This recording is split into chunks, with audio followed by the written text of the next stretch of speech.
Okay, so the exchange of goods, peoples, cultures, and diseases that almost annihilates the entire population of the world market through globalization. This short period of time that lasts about 500 years in global history has a lot to do with the globalization of the humans that start to interact much more intensely and more instantaneously through the internet and new technologies across borders and state lines. So, through oceanic trade routes and the spread of syphilis through the Spanish conquests of our colonial neighbors, the spread of this disease occurs abroad and tries to make sense. The world awakens them through the modernity and the Western medicine. The Prince, a literary work written during this short period of time by Machiavelli for the nobility of Medici, further explains the complaints and distrust of the monarchical hand of the English church,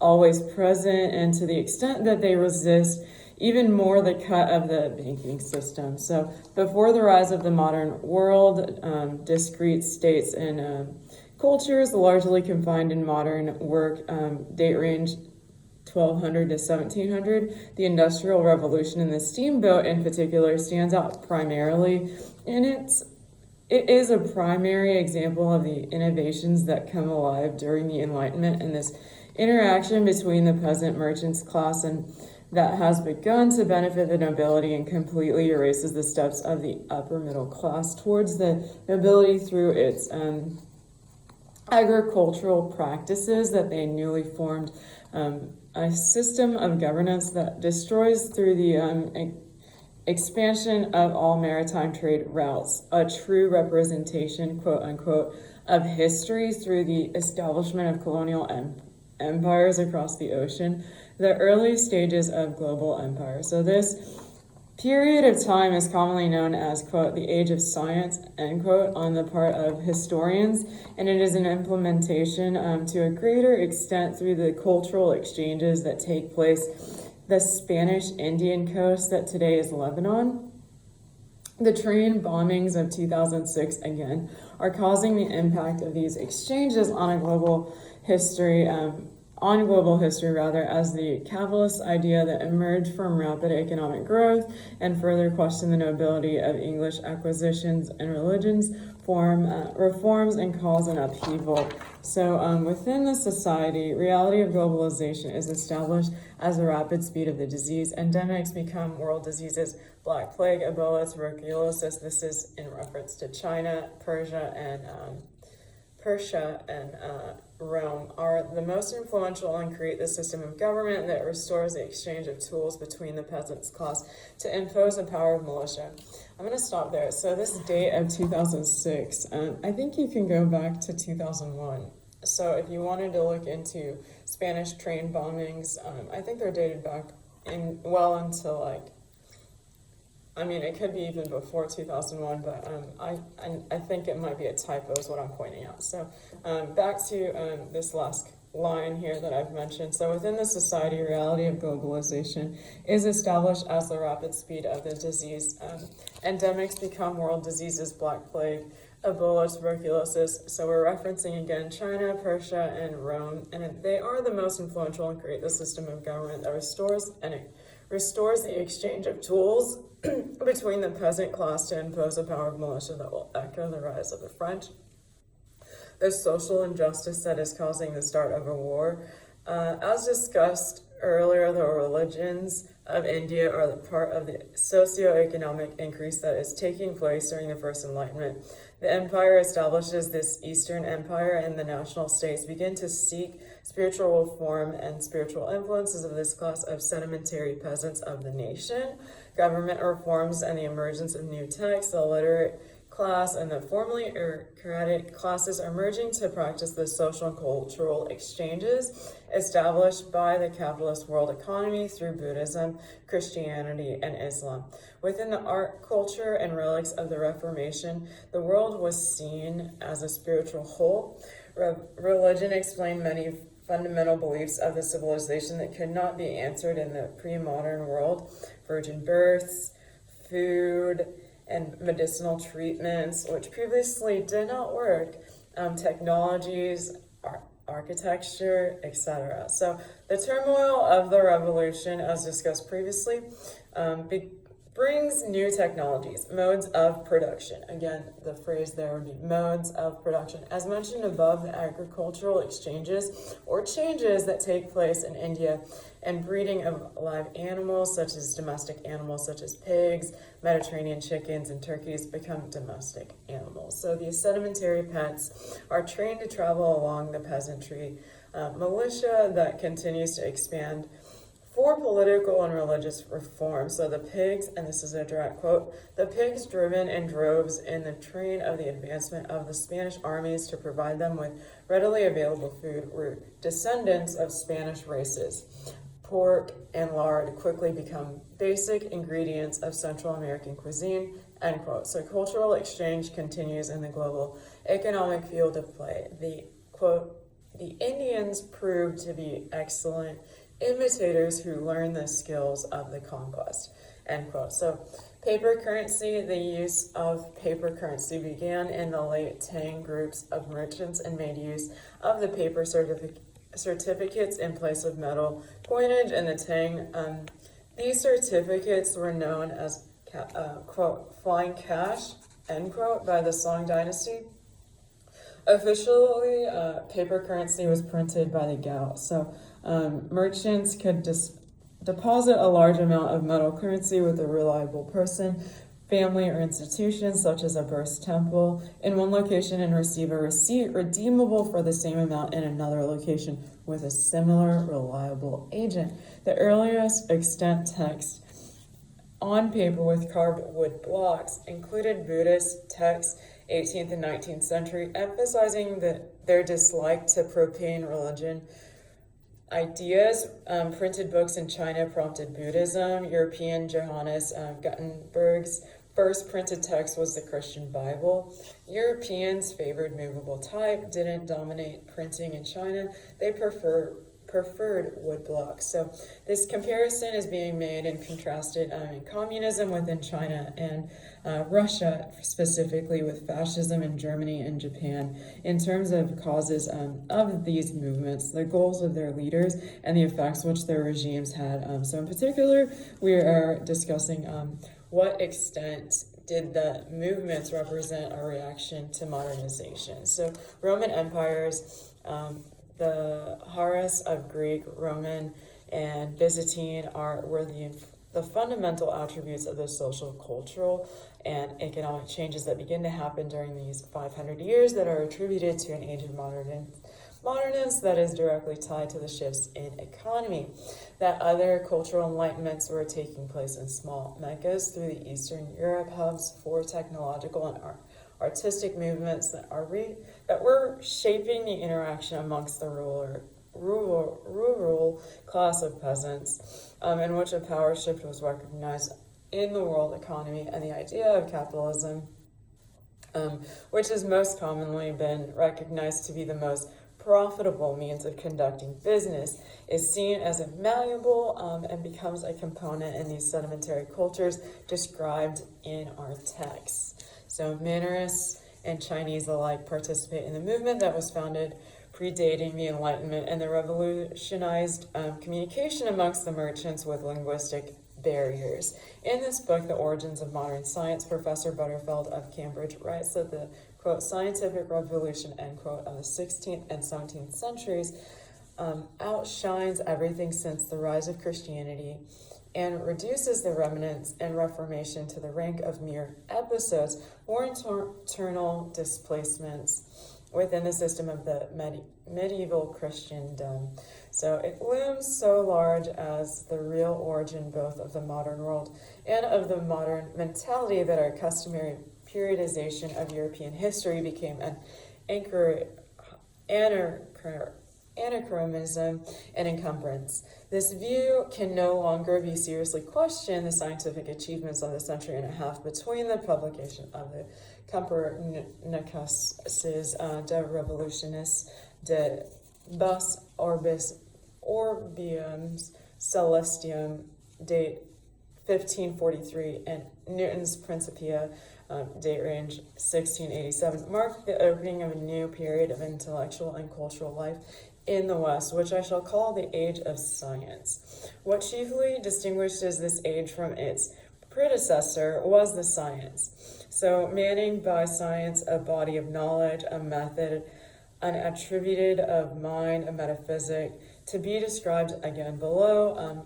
So became this directive for force of Western civilization, displacing theology and antique letters. So science made the world of spirit, of Platonic ideas, seem unreliable and dim by comparison with the material world.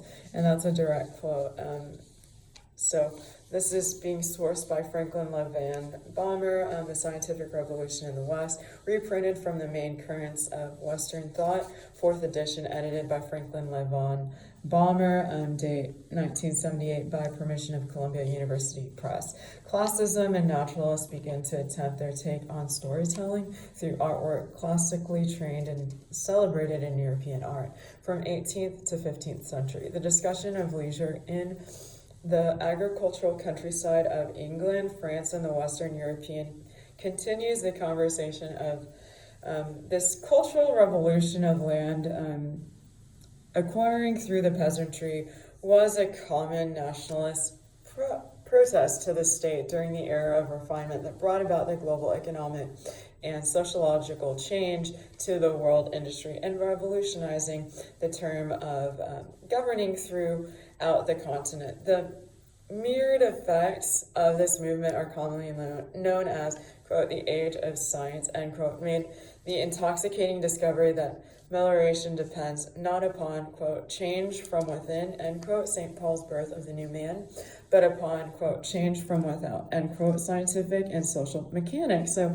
include images of 17th century passion for the hunt and its important place in the leisure and aristocratic lifestyle. The peasants that are creating this interpretation of the economic shifts that have been enforced in this rural outskirts of the country focus on the aristocratic development through the men that the text emphasizes as leaders in the revolt, much like in France. The neighboring apprentices eventually, by the end of the 17th century, begin to recognize the prejudice against, quote, the mechanical as belonging to practical rather than high mentality life. So again, rather than this high mental life that had all but disappeared. The radicals who denounced the traditional education for its exclusive emphasis upon, quote, words rather than things, end quote, literature rather than nature itself. So pristinely explain this juxtaposition of material wealth and the pivotal role textiles begin to play in the peasantry through the modern nobility and its lineage through the society that has crossed the foothold of modernity into the global platform that is known, establishing in areas formerly excluded from the world market of trade and modern technologies heavily dependent on steamboats and printing press. With all the zest of the earlier Christian missionaries in the world, again, the printing press probably being the greatest invention known to man from this time period and to date. So, especially in a conversation where you're talking about a literary transition within this caste system, right? So, with all the zest of the early Christian missionaries in the world, market shifts its focus onto capitalism. As the world economy began to go bankrupt, it is reluctant to depend on the English Reformation of conducting affairs through the church and taxation within the land system of distribution, but as well as the extent of students' etiquette and members of the middle class's ability to provide for themselves. The creation of rapid economic growth was heavily dependent on the structure of government and the emphasis of simplicity in everyday life, and began to gravitate towards the concrete developments in science as a result of disease, and in its understanding within the global elite scholars, and a common theme for the Enlightenment artists in Paris as painters for Louis XVI, producing animals animal studies for tapestries woven for the French king during this period of exchange that ultimately results in his death and the overthrowing of the dynasty. As inferred from the lectures, themes like, quote, drama and naturalism in the 17th century, Italy and Spain, Rome, center of patronage of the Roman Catholic Church, and the repository of great antique and Renaissance monuments, repository, so of great antique and Renaissance monuments, end quote, attracted painters and sculptors from other Italian cities and throughout Europe. Artists completed for prestigious commissions for altarpieces, which were publicly displayed in Rome's many churches. They also produced both secular and religious works for the galleries of private collectors, a market that encourages specialization in new categories or genres of painting such as still life and landscape. So there was this competition to be the one that was receiving the commission, okay? So the emergence of classicalism and nature that takes place with this French artists of golden age in the 17th century. France was an important crossroads where aristocratic trends from northern and southern Europe were expressed with new authority and grandeur. The visual arts flourished, stimulated by support from the king and his ministries, urban patrons, and the Royal Academy of Paintings and Sculpture, founded in date range 1648. Foreign artists were drawn to France and to Paris in particular. So that is, an exchange of culturalization. There they set up tradition. The text goes on to explain this brief period of time as, quote, while in India and China exited kin groups, such as caste and clans, so this is concurrently going on. They played a pivotal role in the life of those chosen societies. European families were far more nuclear in their organization, while European family linkages extended throughout the married couple to children and grandchildren, and laterally to grandparents, in-laws, cousins, aunts, uncles, etc. This might seem, and this is the direct quote, excuse me, I'm restructuring here, but might seem far more extensive and voluminous than our modern concepts of the nuclear clusters. They were tiny in comparison to the thousands of people who could claim membership in an extended kin group. So that being like European social organization also was distinguished by certain characteristics of town and city life. So again, the concept of nuclear clusters were tiny in comparison to the thousands of people who could claim membership to an extended kin group, right? So European social organization also was distinguished by the certain characteristics of town and city life, end quote. Relics from the period discuss the feudal system, which our text explains as, quote, a form of tribute collection combined with pledges of loyalty between predominant families. In effect, a dynasty's rule depended on its ability to secure such commitments of fealty from the leading families while agreeing to a sharing up of revenues from tributes exacted from the peasants' population. Porcelain, which was commonly painted in underglazed blue, commonly used in representation for the essence, quote, of Christian humanism, is captured in the middle of the 15th century and helps to illustrate the Reformation from a neutral stance. This movement would throw off the continuing inference of papacy Inc.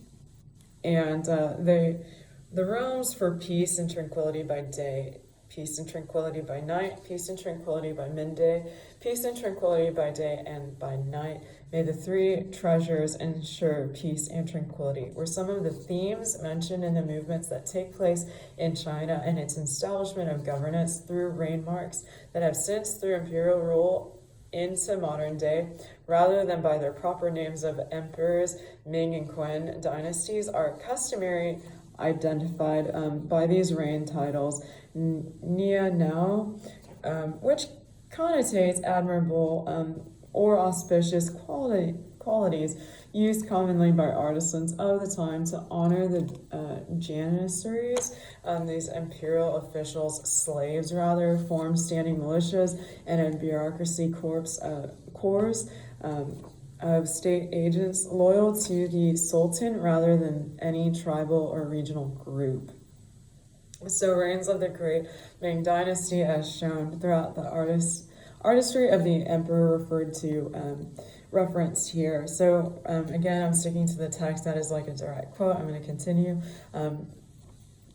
This commemorates the imperial faith as the critical religion of the empire, and the French nobility views, which contrasts local beliefs and the superstitions from the peasants in Paris, establishing the trading empires, herdsmen, peasants, superstitions from the peasants in Paris, establishing the trading empires, I'm repeating a line here. So Paris establishing the trading empires, herdsmen, peasants, and merchants that connect at the point of paying taxes. Right, so benefits from protection in exchange for paying these tributes. They require you to pay alliance as they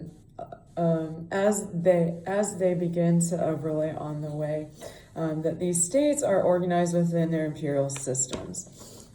Chinese merchants are looked down upon in terms of entrepreneurial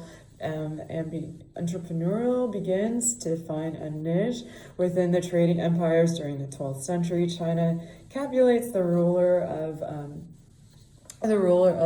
Kublai Khan, who founded China's Young dynasty within this vast Mughal empire. This vast Mughal empire, again, at the height of its power, with confederation encompassed most of Asia and this Near East and Europe. The Near East and Europe. So a strong proponent of the porcelain industry in sedimentary areas begins to rely heavily on the ready availability of raw materials in proximity to sea routes, which had expedited fine production and transport of Chinese commerce that extended as far west as the Persia and Syria.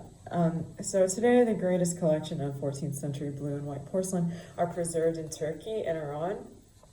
So this bride period of time,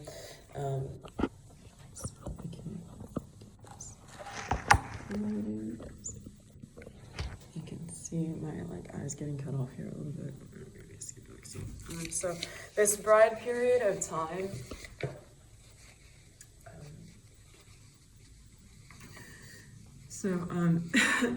this bride period of time is marked as Mansa Musa's pilgrimage to Mecca in 1325 during the trading empires and smuggling. As previously discussed, climate and nomadic migrations in this text serve as an examples. The author sues to explain the connections between the climate change and the nomadic invasions, and lastly, the rise of the new empire in the early 8th century empire. I'm going to skim here and make sure I didn't miss something. You did get that a strong proponent of the porcelain industry in sedimentary areas begins to rely heavily on the ready availability of raw materials in proximity to these sea route areas that begin to rely heavily that had expedited fine production and transport of Chinese commerce that extended as far as Persia and Syria. So again, that's the takeaway. And as previously mentioned, it is not until the 13th century that China chooses to emphasize this global shift in the world market. It is faith and as a series of, quote, fast-moving nomadics, while imposing that suited local elites, while imposing themselves as overloads where they went, end quote, to spread the concept of capitalism that once again shifts the world's economy market. So lastly, a reference that was made in modern day galleries as a political protest for women's equal rights in today's society, which was fundamentally comprised this same year, 1325, by the Sultan. This is a direct quote, ruler of having to apply Islamic law if he wishes to begin to decline, punish the disloyal janissaries of Ghana and the empire of the emergence to take the place. So Marlborough acted to the height of its power under the ruler Musa's pilgrimage to Mecca that takes reemergence in the 19th century through a different impressionist artist world renowned for he had clearly shifted his alliance from the old masters to the Parisian avant-garde, a direct influence from the merchant sea trade routes that begins to focus on the rich nobility of the society, which is a common practice overseas to this day under the influence of neo-impressionist color theory. He based the entirety of his work, a common practice of artists for the time period, to express the social economic hardships that begin to emerge without the consent of their political vote as it rang true during their first renaissance of injustice. So under this British rule, this common practice continues to inspire works that contrast in complementary colors, despite the communal interpretation of imagery and building up characters in order to tell their stories during this brief period in history. His paintings begin to contrast the overall blue-green tones of the backgrounds to discuss its inward search for survival and malice, which he turns an encompassing set of principles to guide, and this is a direct quote, set of, quote, principles of both guide, to guide both the individual behavior and society. Social activity provided both revenues for the new faith and one means of spreading ideas, end quote, and was signified in his work by a shift into a fold to the orange red of the artist's hair and beard, iconically self-interpretation of his masculinity and personal deprivations of his gender and exudance upon space that he identified as solely masculine psyche, and further enhanced through his brushwork, his paintings intensity and turbulence that hint in the inner life of the artist as a mannerist. So this movement is taking place, that is a direct reference, despite his Dutch background. So this is a rephrasing. As previously discussed, quote, medieval Christianity sponsored the Greek as opposed to the primitive idea of a rationally ordered universe, which made the orderly investigation of nature seem possible. So scholasticism trained Western intellectuals in exact thinking. The Renaissance and the Protestant Reformation also prepared the ground for the scientific revolution, not by design, but as an indirect consequence of their thinking. In simplest terms, the text explains the movements of enlightenment to begin to exclude the Impressionists, the English famous for this work in the 19th century, and as an artisan begins to craft the famous furniture pieces, which influences the famous French King Louis XVI, that was seen as a feat of modernity describes to be the part of the nobility, but kept in circulation with the caste system of the time, and assembled through this basic scientific practices during an apprenticeship from material iconic of the time in England, and sold in London, which can be seen in Russian societies, socialists, as a decorative arts purchase for the scholarly guild. So it begins to view as nonsensical, but more possibility of making it elegant than there is of making it a household pet of an elephant. So that comparison is concrete and founded in their politics and this innovative movement that seems to take place. Basically, there is a collapse that takes place of these European empires. There's a rise in independence for nation states under World War II, and with W. Rostow and the Stages of Growth. So this is a direct reference to the part in the book that I'm referencing. So if you get the chance to read the second book that I mentioned, this would be that chapter, and basically it is a specific concept that they're unpacking. So modernization theory, when you look at the blueprint of the Industrial Revolution, Africa, Asia, and the Western Europe with communal interests tend to dominate, and capitalism dominates communism. So as it is not innovative. So once again, the takeaway from the book here for this concept that they're unpacking would be that Africa, Asia, and Western Europe with communal interests tend to dominate, and capitalism dominates communism as it is not innovative. This contrasts the second industrial revolution. You see the template, for how you get to be modern, and the traditional versus the modern system of societies. This contrast in that they tend not to be competitive, and innovation is not an important element in traditional societies. The rational process for making decisions, until they have evolved during the industrial and second industrial revolutions, do not traditional societies become modern. We can show these societies how to transition into making the most efficient choices in these processes with a rational approach. The competitive individual America needs to be a driving force behind these traditional societies with traditional values that don't fit in the modern society. So these subtle messages to organize international development was in full blast, and the agricultural reform after the activity in Mexico that helps the Rockefellers with these hybrid seed crop systems. So the concept of more efficient world market under capitalism over communism is exemplified again in the Southern American country of Chile to continue in the agricultural reform during the 1950s. These modernized steps and reforms start to be put into place within the universities in Chile and Chicago that have an agreement between the Catholic universities trained in these economic philosophies. The idea is that we need accountants.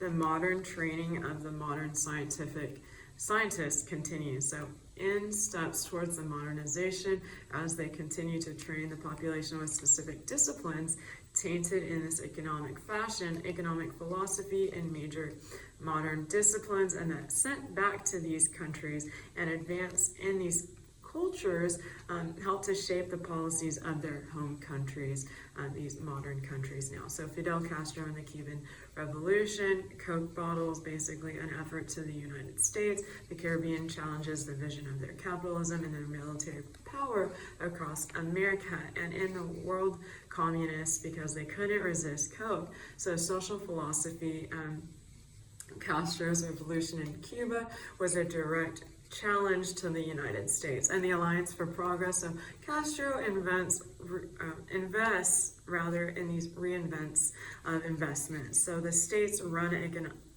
their economy to defy the U.S. to choose communism instead. A series of Latin programs want the aid.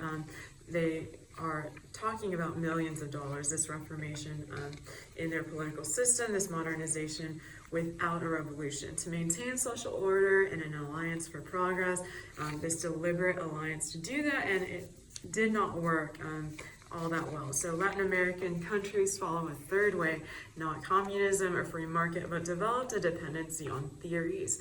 The carrot and the stick. Embracing the American model would make you dependent on the U.S., where the American creates an economy in which you are dependent in agricultural technologies. This foreign markets and their investments, the kind of economy that America saw itself, socialist economies, tax the poor basically and profit the rich. So protect your economy from foreign competition. You put money into the industrial sector, and this reformation without revolution, or this reform without revolution, creates an alliance for progress.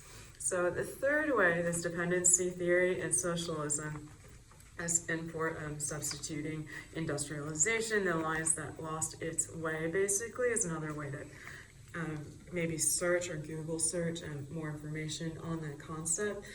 Brazil, date range 1964, Chile Chile, 1973, challenges that development for social change, the American vision of for the future. These countries refuse to buy into the American vision for the future, not just concerned with this Western hemisphere, but with the rest of the world. So Patterson begins technological experts to guide the industrialism of Vietnam. So I think there's like a new short deuce on, and it's like a very specific color theory conversation in context to Mannerists and that whole movement that took place in the art world with the color schemes and the line work. So it's like a conversation with the Chinese and the French versus what we typically identify as being a conversation taking place on behalf of the French and Vietnamese. So it is like a different set of colors, line work, but it is a resource, a really new current source or resource that I would direct you to maybe have as a reference. So there's this exchange going on, and that's an example. So let's continue. Raising the standard of productivity to advance in a phenomenal level, New World outlines just before the war ended that brought together the leaders of the great world markets. I'm not sure what I have written here is a typo, but I'll continue. America and Great Britain that would create a world in which there would be a free trade and foreign investment, and the kind of system that America saw itself benefiting from. The two major institutions created with the IMF, which lends money to develop technologies that finance projects that improve agricultural production in your country, and the World Bank. So both of these institutions are not fundamentally socialized. They want a free market with capitalistic beliefs and pursue this kind of model that America has set out. So Western Europe and the United States have this kind of power to develop the economic system to do this, and it's decades before serious competitors begin to emerge. Even before these countries come to compete with America, it is still the strongest military force. So we can have China, Europeans, and Japanese commissioned as our allies, and we still have a relative advantage over them. So repetition with this basically in order to concretely have some of these ideas ingrained in our memory bank. So historical blueprint for the pivotal shifts in the economic system of governance and the evolution of the consumer goods from traditional to modernity as they begin to rely on new technologies. Highly innovative, and America's plan to make them our allies raises the standards of living to Vietnam and Japan. So to start from scratch, the head of the advisory group, a language expert, a PhD in political planning, to go in and build a modern nation in southern Vietnam, the northern half, fearful of this communist Vietnam that will dominate the Asian continent, and this threatens Japan and one of the major markets and affects the American ally Japan. So the southern Vietnam, quote, national building, end quote, Leslie Fischel and the Michigan State Advisory Group, how to set up a modern technology. And that's a question. Port system, another question. And this is the title of it. So it's Razors - Sears Tower of Suicides, taking place in 2012. This Oprah funded building this initiative basically on her behalf, and this taking place very predominantly during this time period. So I think we're all familiar with what happened with Razor phones and Motorola. There was a huge billboard that someone in the downtown loop of Chicago installed, and if you ever go to the Art Institute of Chicago's museum, you're able to see it. It's like visible from that angle. I mean, I've walked that area a lot. I mean, like, I've never really noticed it outside of that viewpoint. So it is like kind of set up that way, but it's since been removed, but it is sort of in that conversation with this occurrence that kept happening in regards to people who worked and operated business in the downtown loop of Chicago around this time period. 2012 is what I have written down. So they would go to the top of the Sears Tower, and there is like a food court there, and it's just like a mall style kind of food court. There's like different like areas, and then you go to the top, the roof, and you can enjoy your lunch. And people were getting vertigo just from having like a razor phone, and like literally you would be talking to them and they would fall off the roof. And I mean, this happened to two people I knew firsthand, and then I worked with people while I was working for H&M, and I mean, it happened while they were talking to people. And so this weird conversation that's happening with technology in that capacity as well. So we're talking healthcare reform and kind of this update with the endemic and the pandemic, and this conversation does also include technologies. So it's important to kind of dissect it and unpack it to kind of understand visually and comprehend articulately, so that others can have that conversation, or that we can maybe, if we can't have that conversation, find resources and tools in order to construct a more fundamental account for either ourselves, a news organization, what have you. Okay, so the command economies, what do these economies need? And I'm basically referencing Vietnam and Latin America, the limits of their empires, the military defeat, and this world divide, the communists in power in North and South. So this industrial standard to spread the trade in Latin America, and the ropes which progressed and failed in Vietnam, but do not rely on investments and loans, that they want to take a more socialist approach to alliance for progress. So as previously discussed in previous history courses, it is easy to infer from Roman empires, jihadis of Greek, Roman, and Byzantine art, that were fundamental attributes to the social, cultural, and economic changes that began to happen during the 500 years that are attributed to the age of, quote, advertised ideals of Roman motherhood, often in an association with women of the imperial family. The violations of family bonds was linked to social breakdowns, and the lineaments of the moral decay within the family echoed throughout the later Roman Empire to be exploited by early Christian communities who criticized the decadency of Roman life. And quote, page 74 of Themes in Global History. That is directly tied to the shifts in economy, exchanges of goods, peoples, cultures, and disease that nearly wipe out the entire population of the globalized market. Literary works such as letters written by the women of the Roman Empire further tied the kin groups of women to husbands, parents to children, through these literary works that first to explain the organization of people, the civilizations that emerge on a global scale, as previously discussed in our text.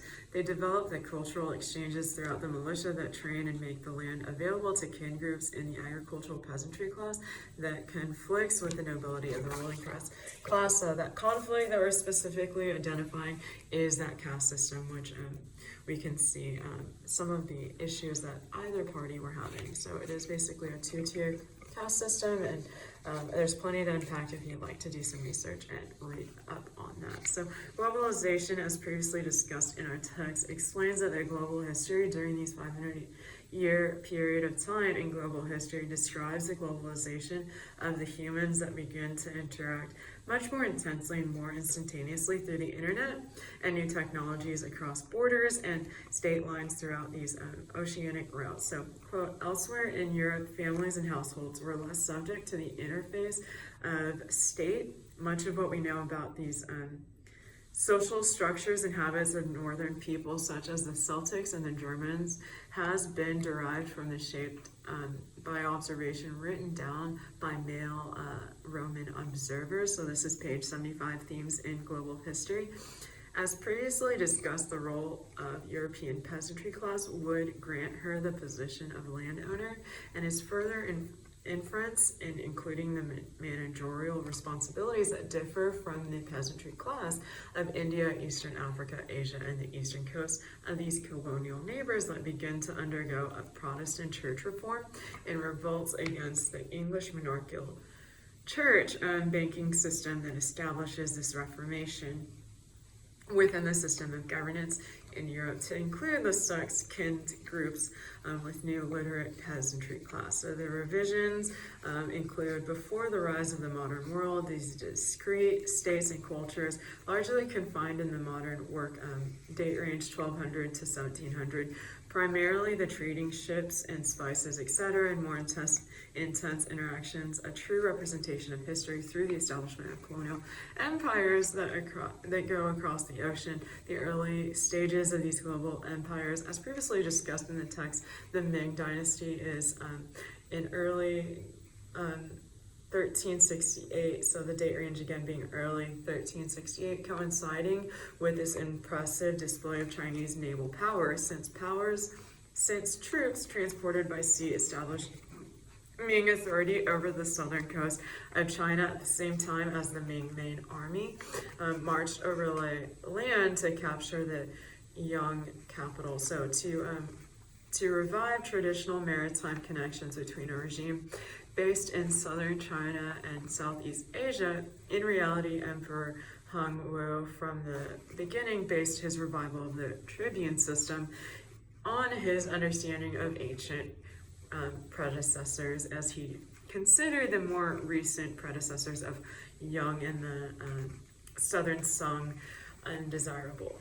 end quote. So that is a reference to the book. It is often established between historians that history is the story of the Europeans and everyone else. Here is, it is important to see that the validity that Han Dynasty plays in the global playing field. Quote, the reign of its fifth ruler had ended in rebellion in date range 1292.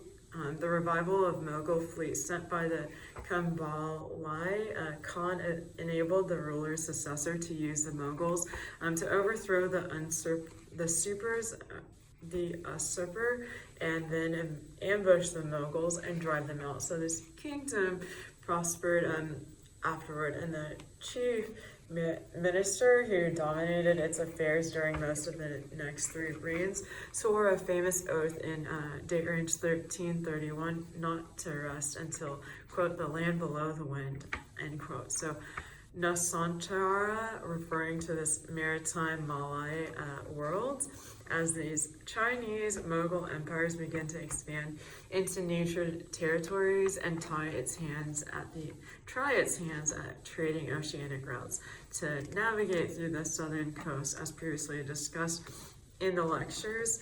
So the Ming Dynasty begins to navigate through the rocky waters of Japan into the southern routes of the European coast ports.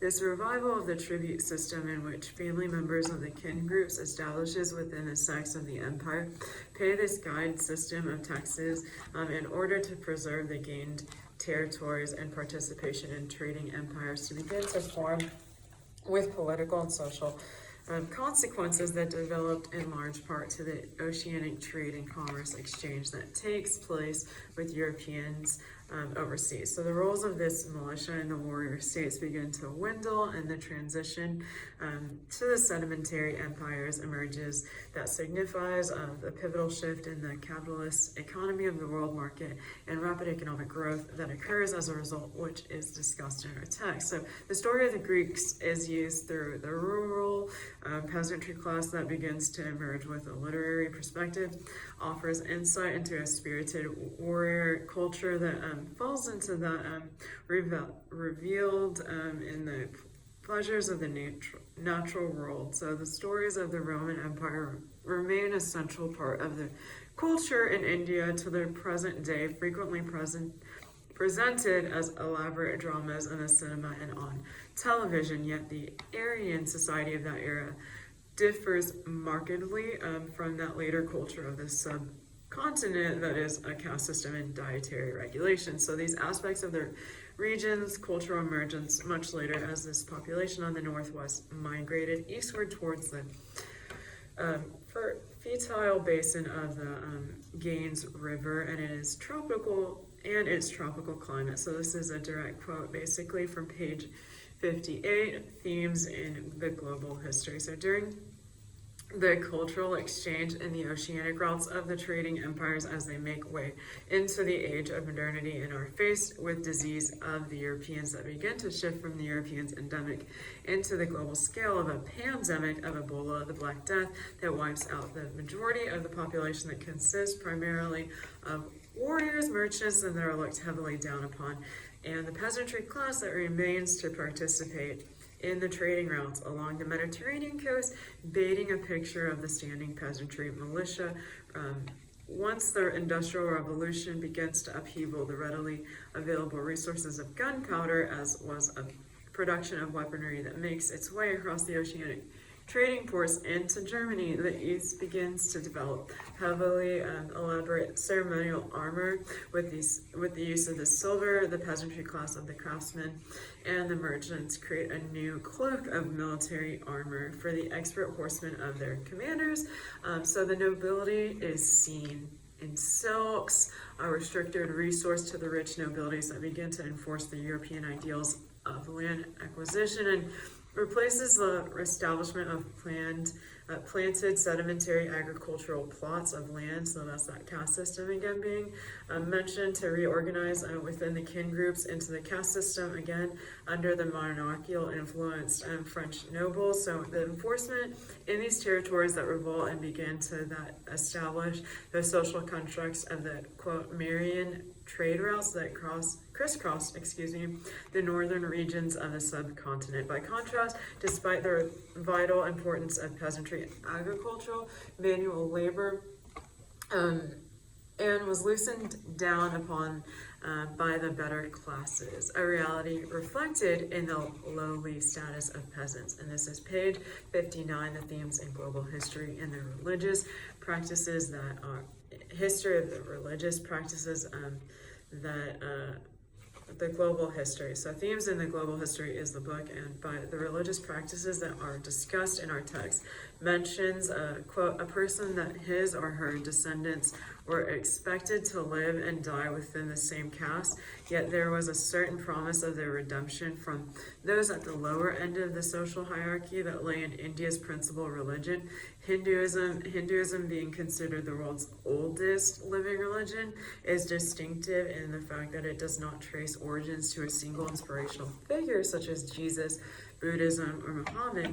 Hinduism instead emerged as a collective religion, absorbing over centuries a vast array of local religious practices and deities. So this is a direct quote from page 60, themes in our global history. This influence is discussed in the text as creating a social constraint sitting in the Enlightened period that takes place in the subcontinent's history in order to establish the monarchical court system that has overtaken the feudal system of governance and creates two systems of judicial head which react to the caste system and revolts of the peasantry class in both China and Southern Asia. Quote, where it remains highly influenced down through centuries, end quote. Page 61, the themes in global history, which remains a world superpower. So this quote created in effect a natural limit on the power of state systems on the subcontinent. However, while the outbreak of endemic disease could devastate the individual civilizations and the persistence of disease could curtail the power of the state system, the limited interactions between the largest groupings of humans prevented endemic diseases from having effects on a global scale. But by the beginning of the early modern era, that reality was changing and the threat of endemic disease spreading across continents rapidly intensified. So this is a direct quote from page 137 in the book, Themes in Global History. Another quote here, religion on the Indian subcontinent had a significance beyond the spiritual realm, given its highly fractured geography and relative ease with that nomadic people could enter the northern tier of the region. Only a few imperial systems managed to develop for a great length of time. a marked contrast to the prevalence of centralized government in China over the course of more than 3,000 years. In the absence of long-term imperial order, religion, especially Hinduism, as well as the caste system, provided common cultural attributes for the people of India that bound them together, no matter what political fortunes might be. Common religious practices and the tradition of pilgrims to a rich array of local shrines and holy sites helped hold Indian society together, as did commonly understood social structures of the caste system, end quote. Of the China empires that are experiencing a period of enlightenment, as previously discussed in our text, to be, quote, notable imperial systems over the centuries, end quote. And this is on page 61, Themes in Global History. So this period of warrior state governance system is resemblant of the Roman Empire during the Byzantine era, often referenced during the arts and cultural movement of the Enlightenment that takes place in the caste system. So often the Roman statue of Bacchus and Pan, about 2nd century, carved in marble. Bacchus, the Roman god of wine, emphasizes his youthful beauty. Quote, one of the worst of the pandemics to strike human societies was probably facilitated by the creation of the far-flung Mughal Empire, which for a brief period at the end of the 13th century and beginning of the 14th century, stretching from China across Russia through modern-day Iran and Iraq. So the establishment of single central authority across these vast territories helped promote the growth and extension of long-standing trade routes that ran through these lands. This intensification of trade would facilitate not only the movement of goods, but the transmission of disease as well. New trade routes snaked northward out of the Central Asia and into areas such as Yunnan, in China. They brought the packs of animals of traders in close proximity to rodent populations infested with fleas that carried a variety of diseases, including the bubonic plague. Those fleas would soon serve as the carriers of bubonic plague through China, Central and Southern Asia, and the Middle East and Europe. So this is page 139, Themes in Global History. The deity alluded to his feral nature. In his left hand, he holds panpipes, which he is said to have invented.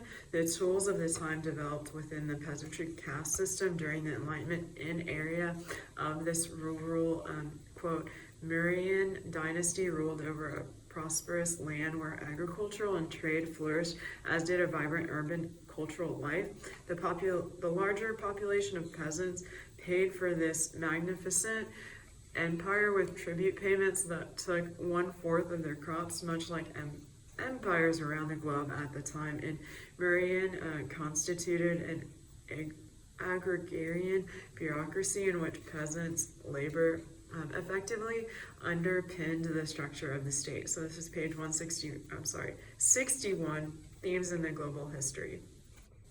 Develop a concept that the Industrial Revolution, quote, impacts through the steamboat and printing press and a shift in the political structure, the system of governance, the court's judicial heads are not prepared for the advances made by the peasantry class and the modern technology that is made readily available for the newly formed peasantry class, so that once again forms as a result of the monarchical rules of the English hands on the global economic stage, and directly destroys the upper middle class in the southern east coast of the Asian oceanic system of trade, in large part due to the weak immune systems, the Black Death that has this population that was previously unexposed to through this trading empire that occurs in Europe. This exemplifies the transition of trade from the merchants' ports in rural areas and urban seaports, creating these routes across the Mediterranean for gold from east coast of Africa and into the Spanish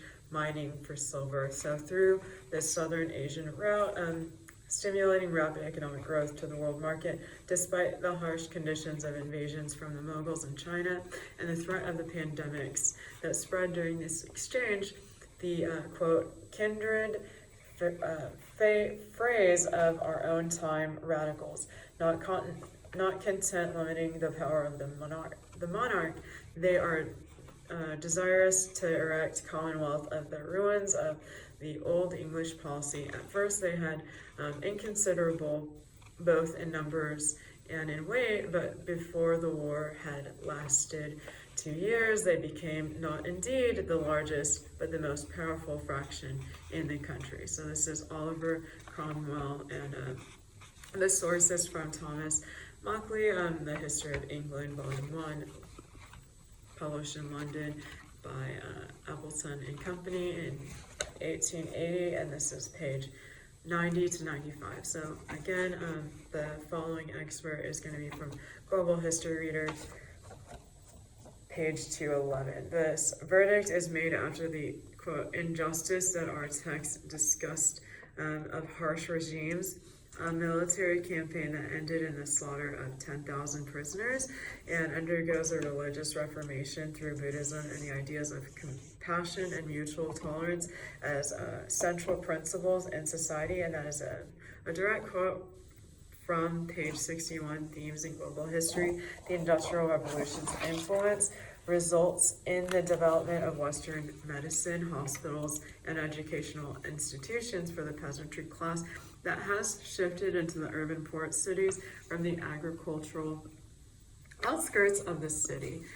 Our text fourth explains the development of the political, social, and economic changes that are in large part due to this superpower's ability in the global market. So exporting more silk, metal, pottery, and other artisan ceramic pieces. And during this time of classism and naturalists that begins to attempt their take on storytelling through artwork, the Enlightenment period of cultural exchanges and within Europe, India, and well into the colonial neighbors.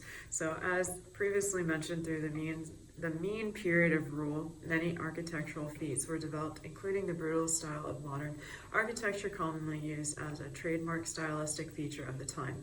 Devastating the church bureaucracy, the threat of these pandemics, once endemics, diseases that had at this point in time rapidly developed into mutated strands of multiple pandemics, wiping out much of the population. And the function of the disease in the ancient world was seen by the Chinese to devastate those empires, and where the major concentrations where to spread from Chinese to the Roman world. Transportation through the Mediterranean, as previously mentioned, the Mughal empires makes it possible for the transportation of precious goods across long distances, with the transportation of disease presence as a welcoming environment for these diseases as a power vacuum in the Mediterranean. So the decline of this city-states like Venice and Genoa, undermining the strength of the Christian church, and had a huge impact on the belief system across the country by embracing the idea that death being inevitable, death was all around them, and they began to explain the world around them through this modern and Eastern practices of medicine, through a fusion of Indian and religious superstitions to cure ailments, being replaced and are replaced with the emergence of the exchanges with Europeans and these English monarchical hands of corruptions. The corruption banking takes a veil, their system of governance decides to reemerge and reestablish this nation state. So the loss of faith, that is very important. I'm going to take a pause there and start a different video because I don't know that I can upload a video longer than an hour.